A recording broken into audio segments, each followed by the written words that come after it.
Top 5 mistakes I wish I knew before writing KCET 2025.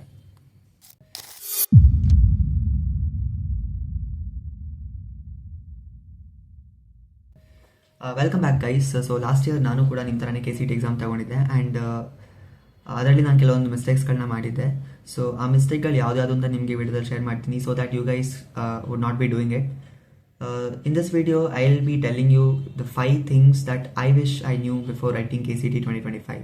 So let's begin the video. So the first and foremost thing that I wish I knew before KCET was not neglecting the NCRTs.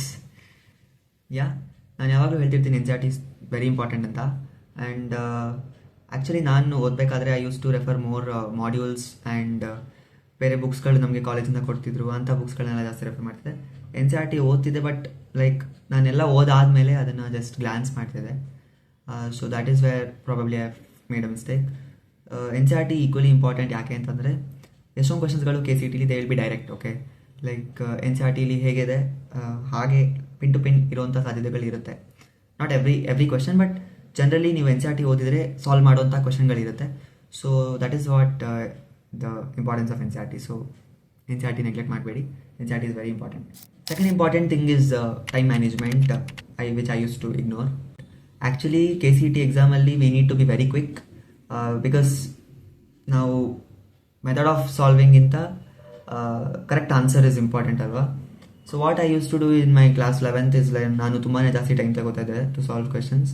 And ಅವಾಗ ಕೊಡುವಂಥ Mach ಟೆಸ್ಟ್ಗಳಲ್ಲಿ ನಾನು ಎಷ್ಟೊಂದು ಕ್ವಶನ್ಸ್ಗಳು solve ಮಾಡೋಕ್ಕೆ ಆಗ್ತಿರಲಿಲ್ಲ. ಅಂದರೆ second ಇಯರಲ್ಲಿ started doing things quickly, but ಆದರೂ ಕೂಡ ನಾನು ಫಸ್ಟ್ ಇಯರಲ್ಲೇ ಇನ್ನೂ ಫಾಸ್ಟಾಗಿ ಕ್ವಶನ್ಸ್ಗಳು ಸಾಲ್ವ್ ಮಾಡೋದನ್ನು ಪ್ರಾಕ್ಟೀಸ್ ಮಾಡ್ಕೊಂಡಿದ್ರೆ it could be more helpful ಅಂತ ಅನಿಸುತ್ತೆ.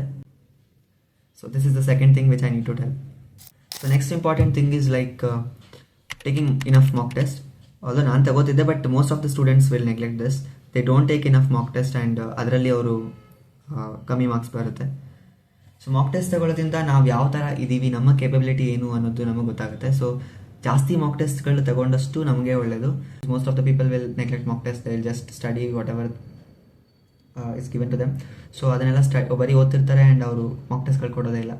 That is wrong. ಆ ಥರ ಮಾಡಬೇಡಿ. ಮಾಕ್ ಟೆಸ್ಟ್ಗಳು ತಗೊಳ್ಳಿ. That is equally important as you prepare. Fourth mistake which I use to do was not filling the OMR correctly. Even ನನ್ನ final ಎಕ್ಸಾಮಲ್ಲೂ ಅಷ್ಟೇ, ದಟ್ ಇಸ್ KCETಲೂ ಅಷ್ಟೇ. ನಾನು 2-3 ಕ್ವಶನ್ಸ್ಗಳಿಗೆ OMR ಫಿಲ್ಲಿಂಗಲ್ಲಿ ಮಿಸ್ಟೇಕ್ಸ್ ಮಾಡಿಬಿಟ್ಟು ಮಾರ್ಕ್ಸ್ ಹೋಗಿಸ್ಕೊಂಡಿದ್ದೆ. ದಟ್ ಈಸ್ ಬಬಲಿಂಗ್ ಒಂದು ಸ್ವಲ್ಪ ವೇರಿ ಆದರೂ ಕೂಡ the system will read your paper in an entirely wrong way. So ನನಗೇನೋ 2 ಕ್ವಶನ್ ಆದಮೇಲೆ ಗೊತ್ತಾಗಿತ್ತು, ಬಟ್ ನನ್ನ ಫ್ರೆಂಡ್ಸ್ 1-2-3 ಜನ ದೇವರ್ ಲೈಕ್ 10 ಕ್ವಶನ್ಸ್ ಅವ್ರದ್ದು ಆ ಥರ ಮಿಸ್ ಆಗಿರೋವಂಥದ್ದು, ಆ ಥರ ಎಲ್ಲ ಇದೆ cases. Okay, so OMR filling is also very important. Practice ಮಾಡಬೇಕಾದ್ರೆ ನಾನು ಹೇಳಿದ್ನಲ್ಲ ಮಾಕ್ ಟೆಸ್ಟ್ ತಗೊಳ್ಳಿ ಅಂತ, ಅದ್ರ ಜೊತೆಗೆ OMR ಕೂಡ ಫಿಲ್ ಮಾಡ್ತಾ ಹೋಗಿ. ಆವಾಗ ನಿಮಗೆ OMR ಯಾವ ಥರ ಫಿಲ್ ಮಾಡೋದು ಅನ್ನೋದು ಗೊತ್ತಾಗುತ್ತೆ. ಸೊ ಅದೇ OMR ಫಿಲ್ಲಿಂಗ್ನ it is very silly thing. So ಅದರಲ್ಲಿ ಮಿಸ್ಟೇಕ್ ಮಾಡ್ಕೋಬೇಡಿ ಅಂತ ಹೇಳ್ತೀನಿ.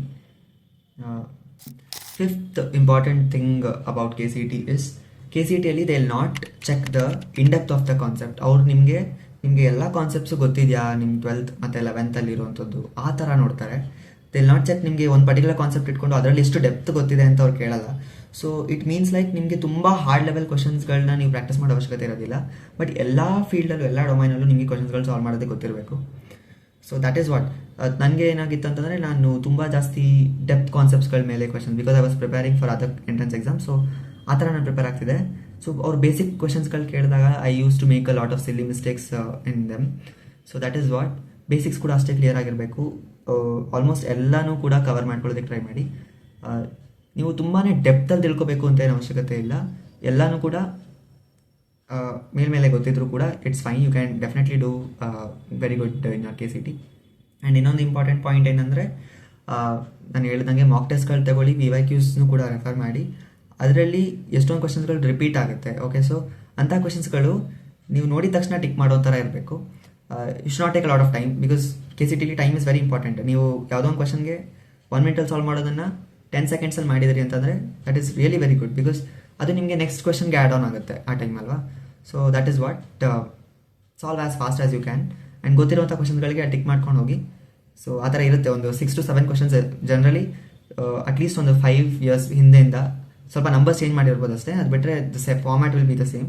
ಸೊ ಆ ಥರ PYQsಗಳು ರಿಪೀಟ್ ಆಗುವಂಥದ್ದು ಇದೆ KCETಲಿ. ಆಗಿತ್ತು ನಮ್ಮ ಬ್ಯಾಚಲ್ಲೂ, ಆಗಬಹುದು, ಆಗುತ್ತೆ. Okay, it's common. So that is what I told. Like PYQs ಕೂಡ ಇಂಪಾರ್ಟೆಂಟ್, ಅದನ್ನು ಕೂಡ ರೆಫರ್ ಮಾಡಿ. ಯಾವುದಾದ್ರು ಪಾಯಿಂಟ್ಸ್ಗಳು ಹೇಳಿದೆ ಅದನ್ನು ಕರೆಕ್ಟಾಗಿ ನೋಟ್ ಮಾಡ್ಕೊಂಡಿದ್ದೀನಿ ಅಂತ ಅನ್ಕೋತೀನಿ. So that is it for today. So these are the mistakes which I did. So if you are serious about KCET then definitely ನನ್ನ ಮಿಸ್ಟೇಕ್ಸಿಂದ ಕಲೀರಿ ಅಂತ ಹೇಳ್ತಾ I gonna end up this video.